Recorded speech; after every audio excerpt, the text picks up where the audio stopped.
नमस्कार, एक बार फिर स्वागत है आपका एजुकेशन बाय डॉक्टर शमा के चैनल।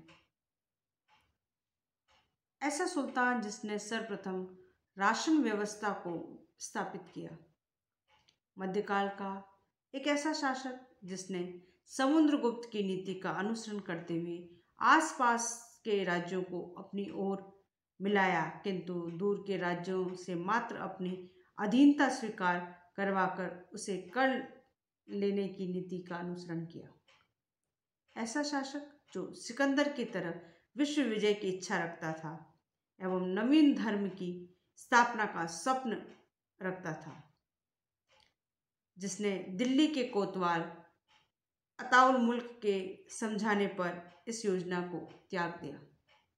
आप सही समझ रहे हैं, हम मध्यकाल के उसी शासक अलाउद्दीन खिलजी की चर्चा आज करेंगे, जिसने ऐसी प्रशासनिक व्यवस्था, सैन्य व्यवस्था, बाजार नियंत्रण और भारत के अधिकांश क्षेत्रों को जीतकर सिकंदर की तरह बनने का प्रयास किया। उसी की चर्चा आज हम अपनी क्लास में करेंगे। हालांकि हमने पिछली क्लास में अलाउद्दीन खिलजी के शासक बनने से पूर्व कि उसकी क्या स्थिति थी, जलालुद्दीन फिरोज खिलजी के शासन काल में उसने कौन कौन से पद प्राप्त किए और उसके शासन काल में उसमें कौन कौन से ऐसे कार्य किए जो कालांतर में उसके शासक बनने के लिए महत्वपूर्ण थे। यदि हम उसका जीवन परिचय देखें तो उसका जन्म 1266 या कहीं कहीं 1267 भी लिखा हुआ है, जलालुद्दीन फिरोज खिलजी के भाई शहाबुद्दीन मसूद के पुत्र के रूप में हुआ। उसका वास्तविक नाम अली गुरशफ था। जलालुद्दीन खिलजी ने अपनी पुत्री मलिक जहां का विवाह अलाउद्दीन खिलजी से किया। जलालुद्दीन फिरोज खिलजी ने उसे 1290 में अमीर-ए-तुजुक के पद पर नियुक्त किया और कालांतर में 1291 में कारा का सूबेदार और 1296 में उसे बिलसा के छापे के बाद अवध का सूबेदार बनाया गया। 1296 में देवगिरी की लूट के पश्चात जब वह दिल्ली आ रहा था तो वो कड़ा में ही रुक गया और वहाँ पर धोखे से उसने जलालुद्दीन फिरोज खिलजी की हत्या कर दी और स्वयं को कड़ा में ही शासक घोषित कर दिया। हालांकि हमने पिछली क्लास में पढ़ा था कि वो शासक बनने के बाद भी दिल्ली आने की हिम्मत नहीं कर सका, क्योंकि वह इस बात से डरा हुआ था कि कहीं जनता उसे अस्वीकार कर उसकी हत्या न कर दे। वहीं दिल्ली में जलाली सामंतों ने एक कठपुतली शासक के रूप में इब्राहिम को शासक बना दिया।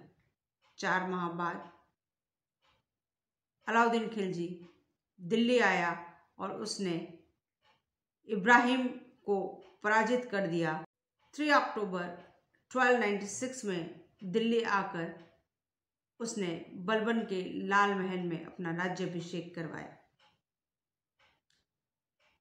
उसने विद्रोही सामंतों अरकली खां, इब्राहिम व उसकी माता का दमन का कार्य अपने भाई उलुग खां और हिजाबुद्दीन को दिया। उन्होंने उनका दमन कर दिया तथा इन विद्रोहियों के साथ ही अहमद चप और जलालुद्दीन के दामाद उलुग खां मंगोल को भी उसने पकड़कर अंधा करवा दिया। उसकी विधवा रानी मलिक जहां को भी उसने कैद में डाल दिया। उसने ऐसे अमीरों को जिसने लालच में आकर इब्राहिम का साथ छोड़कर अलाउद्दीन के साथ मिल गए थे, उन्हें भी वो गद्दार मानता था और उनका भी उसने दमन करने के लिए उन्हें मृत्युदंड दे दिया, क्योंकि वो जानता था कि जब वो उनके स्वामी के भक्त नहीं रहे तो वो कभी न कभी उसके साथ भी धोखा कर देंगे। अब अलाउद्दीन खिलजी ने लोगों के मन मस्तिष्क में राज्य हड़पने की जो नफरत उसके खिलाफ भरी हुई थी उसे दूर करने का प्रयास किया, ताकि लोगों के मन में उसके प्रति स्नेह और स्वामी भक्ति को वापस जगाया जा सके। उसने विद्रोह का औचित्य सिद्ध करने हेतु एकीकरण, ठोस प्रशासन, दृढ़ सुरक्षा एवं स्वतंत्र राज्यों को जीतने की नीति का अनुसरण किया। अलाउद्दीन खिलजी सल्तनत काल का ऐसा पहला शासक था जिसने एक सुदृढ़ राजस्व नीति, एक सुव्यवस्थित प्रशासन, एक नियंत्रित बाजार नीति, एक संगठित सैनिक व्यवस्था स्थापित करने के लिए इन सभी क्षेत्रों में व्यापक सुधार किए। अलाउद्दीन खिलजी को अपने इन्हीं सुधारों के लिए आज भी इतिहास में याद किया जाता है। यदि हम अलाउद्दीन खिलजी के राजत्व सिद्धांत की बात करें तो हम ये पाते हैं कि उसने बलबन के राजत्व सिद्धांत का ही अनुसरण किया और उसी को आधार बनाकर अपना राजत्व सिद्धांत प्रस्तुत किया, जिसमें राजा ईश्वर का प्रतिनिधि था और इसकी इच्छा ही कानून थी। उसका मानना था कि राजा को कोई सगे संबंधी या रिश्तेदार नहीं होता। राजा में वे सभी गुण होते हैं जो सामान्य मनुष्यों में नहीं होते। वो तीक्ष्ण बुद्धि का होता है। धर्म को राजकाज से पृथक रखने की नीति उसकी सबसे महत्वपूर्ण नीति थी। उसने उलेमा वर्ग को अपने अधीन रखा। उसने अपने मित्र दिल्ली के कोतवाल अताउल मुल्क से इस विषय में चर्चा की, जिसका वर्णन इतिहासकार बर्नियर की पुस्तक तारीख ए फिरोज शाही में विस्तृत रूप से मिलता है। इसमें उल्लेखित है कि अलाउद्दीन स्वयं कहता है इसमें, मैं नहीं जानता कि कानून की दृष्टि में क्या उचित है और क्या अनुचित। मैं राज्य की भलाई अथवा अवसर विशेष के लिए जो उपयुक्त समझता हूँ उसे करने की आज्ञा देता हूँ। कयामत के दिन मेरा क्या होगा ये मैं नहीं जानता। ये प्रथम शासक था जिसने धर्म पर राज्य का नियंत्रण स्थापित किया, अर्थात धर्म और राज्य को उसने पृथक रखा। धर्म का हस्तक्षेप राज्य की नीतियों या प्रशासन पर उसने कभी नहीं पड़ने दिया। उसने कभी खलीफा से अधिकार पत्र की मांग नहीं की और ना ही उसे कभी उपहार भेजे। उसने नाम मात्र के लिए ही स्वयं को खलीफा का नायब कहा। अब हम अलाउद्दीन खिलजी के साम्राज्य विस्तार के विषय में चर्चा करते हैं कि किस प्रकार उसने सिकंदर बनने की प्रबल इच्छा को देखते हुए साम्राज्य विस्तार की नीति को अपनाया। उसने उत्तर भारत से लेकर दक्षिण भारत के विभिन्न क्षेत्रों को अपने अधिकार में लिया और दोनों ही क्षेत्रों में उसने पृथक पृथक नीति को अपनाया। अलाउद्दीन खिलजी ने अनवरत विजय तथा सुप्रशासन के क्षेत्र में उल्लेखनीय कार्य किया है। अलाउद्दीन ने ये पाया कि हर बार जब एक नवीन वंश की स्थापना होती है तो उसका लक्ष्य यही होता है कि अधिक से अधिक साम्राज्य का विस्तार किया जाए। उसने भी यही नीति को अपनाया और उसने उत्तर भारत और दक्षिण भारत के राज्यों को अनवरत विजय के द्वारा जीता। उत्तर भारत व पूरा दक्षिण भारत दिल्ली सल्तनत के अधीन था, लेकिन धीरे धीरे उसके अधिकांश क्षेत्र उससे पृथक हो चुके थे। उसने अपने साम्राज्य विजय की शुरुआत मुल्तान, सिंध और पंजाब क्षेत्रों से की। इन विजयों में उसके सिपह सालारों आलम खां, मलिक काफूर, उलुग खां, नुसरत खां और गाजी मलिक की महत्वपूर्ण भूमिका रही। इनकी सहायता से अलाउद्दीन खिलजी ने उत्तर भारत के दोआब, अवध, वाराणसी, गोरखपुर जैसे राज्यों को जीता। उसने मध्य भारत के चंदेरी, एलचपुर, धार, उज्जैन, मांडुक आदि राज्यों को भी अपने क्षेत्र में मिलाया। उसने गुजरात विजय और राजपूताना के अनेक क्षेत्रों रणथंबोर, चित्तौड़, सिवाना, जालोर आदि क्षेत्रों पर भी विजय प्राप्त की। 1303 में उसने विदेशी शक्ति मंगोलों को भी, जो भारत की तरफ तेजी से बढ़ रहे थे, पीछे धकेला। अब इन क्षेत्रों को विजित कर उसने अपने राज्य क्षेत्र में मिलाया और बाद में दक्षिण विजय का अभियान शुरू किया। दक्षिण विजय में उसके सिपह सालार मलिक काफूर की महत्वपूर्ण भूमिका थी। दक्षिण विजय में उसने देवगिरी, वारंगल, द्वार समुद्र पर आक्रमण किए। उसने देवगिरी के शासक रामदेव को सुल्तान के प्रति भक्ति प्रकट करने के कारण उसका राज्य लौटा दिया और सिर्फ वहां से राजस्व वसूल किया। यह उसकी एक महत्वपूर्ण कूटनीतिक विजय थी। यादव नरेश रामदेव ने सुल्तान के लिए दक्षिण के द्वार खोल दिए और दक्षिण विजय में उसके लिए महत्वपूर्ण भूमिका निभाई। मलिक काफूर को वारंगल के होयसल शासकों के विरुद्ध देवगिरी ने रसद, बाजार, सैन्य सहायता, स्थानीय सामंतों का सहयोग, गुप्तचर उपलब्ध करवाए, जिससे आसानी से द्वार समुद्र को मलिक काफूर जीत पाया। वारंगल शासक होयसल वंशी बल्लाल देव के प्रति भी उसने यही नीति अपनाई। उसने देवगिरी शासक के प्रति जो नीति अपनाई थी। देवगिरी और वारंगल शासकों ने माबर विजय अर्थात मालाबार विजय में भी महत्वपूर्ण भूमिका निभाई। मालाबार में उस समय पांड्य शासकों का शासन था। दक्षिण भारत में मात्र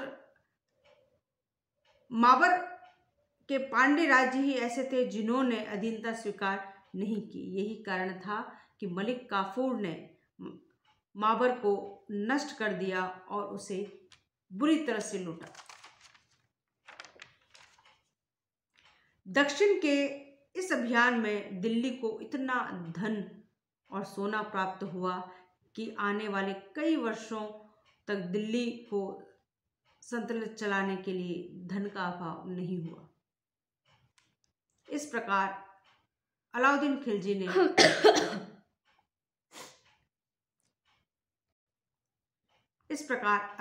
खिलजी ने अपने शासनकाल में एक विस्तृत साम्राज्य की स्थापना की। उसके कार्यकाल का प्रशासनिक सुधार भी अत्यंत महत्वपूर्ण है। सुल्तान अलाउद्दीन खिलजी ने ये पाया कि समय समय पर विभिन्न अमीरों द्वारा प्रारंभ से ही विद्रोह किए जा रहे थे, जिनमें उसके सगे संबंधी और रिश्तेदार प्रमुख थे। इसीलिए उसने इस समस्या को समाप्त करने के लिए इस पर विस्तृत चर्चा की और इस चर्चा से उसे 4 कारण जो है मुख्य रूप से चिन्हित किए। पहला, गुप्तचर विभाग की अयोग्यता, जिसमें अमीरों द्वारा षड्यंत्रों और पदाधिकारियों तथा जनता के कार्यों की सूचना सुल्तान को नहीं पहुंच पाई। दूसरा, मद्यपान की महफिलें और उसका सामान्य रिवाज, जिस कारण उसके अमीरों के मध्य भाईचारा बढ़ा और षड्यंत्र और विद्रोह करने की उत्तेजना उत्पन्न हुई। तीसरा, अमीरों का आपसी मेल मिलाप और आपस में वैवाहिक संबंध, जिससे उन्हें सुल्तान के विरुद्ध संगठित होने का अवसर मिला। कुछ लोगों के पास अत्यधिक धन एकत्रित हो गया था, जिससे उन्हें सोचने व विद्रोह करने का अवसर मिला। ये सब कारण ऐसे थे जो साम्राज्य को अस्थिर करने और समय समय पर विद्रोह करने के लिए उत्तरदायी थे। अलाउद्दीन खिलजी ने इस समस्या के समाधान के लिए 4 महत्वपूर्ण अध्यादेश जारी किए। प्रथम, धार्मिक दान तथा माफी की भूमि को उसने जब्त करवा लिया। ऐसे उस समय कई परिवार थे जिनकी पीढ़ी दर पीढ़ी माफी भूमि से कर प्राप्त करने की प्रथा थी। ये उद्योग विहीन व्यक्ति का ऐसा वर्ग था जो बिना परिश्रम के ही धन अर्जित कर रहा था, अतः उनके पास समय भी बहुत था और विद्रोह करने के लिए उसके पास संसाधन भी थे। अतः सुल्तान ने सबसे पहले इन्हीं से अधिकाधिक कर वसूल करने और ऐसा न करने पर उनकी जमीनों को उसने जब्त करवा लिया। इस तरह ये वर्ग धीरे धीरे कमजोर हो गया। दूसरा, उसने अपने समय में गुप्तचर विभाग को संगठित कर शक्तिशाली बनाया और एक विशाल गुप्तचर व्यवस्था तैयार की, जो अमीरों व पदाधिकारियों के घर, दफ्तर, नगरों और गांव तक विस्तृत थी। छोटी से छोटी सूचना भी तुरंत सुल्तान तक पहुंच जाती थी, क्योंकि ये विभाग सीधा सुल्तान के अधिकार में था।